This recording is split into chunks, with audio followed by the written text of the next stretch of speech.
All right, guys, it's Wednesday. This should be the day that you feel somewhat normal from last week's events, or even earlier in the week's events with the Open. So we're gonna keep it simple. We got a 12-minute AMRAP of 3 chest-to-bar pull-ups, 5 snatches, 3 chest-to-bar pull-ups, 10 overhead squats.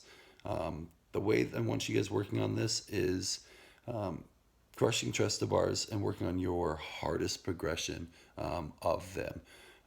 You have to revisit it a couple times throughout this thing so that you won't burn out with your hands. But if you're practicing a more advanced like a butterfly chest to bar or just your first couple chest to bars, I really want you to give a lot of effort to it rather than just go, oh, I have to do a couple pull ups and then come over here and snatch and whatnot. So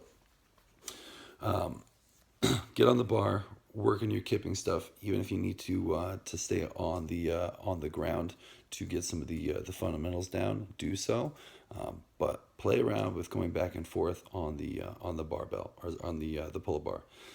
With the barbell itself, it's 5 snatches and then 10 overhead squats. We're going to use the same barbell, similar to what we did on Monday's EMOM. So the idea here is that you're going to be probably limited by your shoulder to overhead, which means that your snatch is going to be a little bit lighter. So, with that, take this as snatch technique work and then overhead cycling work with the overhead squat. So, um, slow down on the snatches, make them look pretty, and then with the 10 overhead squats, challenge yourself with the weight. There's a good chance we will see some type of either snatch, or overhead squat here in the next 4 weeks. So if you don't have that yet, that's something to work on. Even if that means you overhead squatting 45 pounds or 65 pounds and only snatching 45 or 65 pounds. That's not the point. The idea is that you kind of grease the groove and get better at these movements that are somewhat foundational. All right. So keep learning today.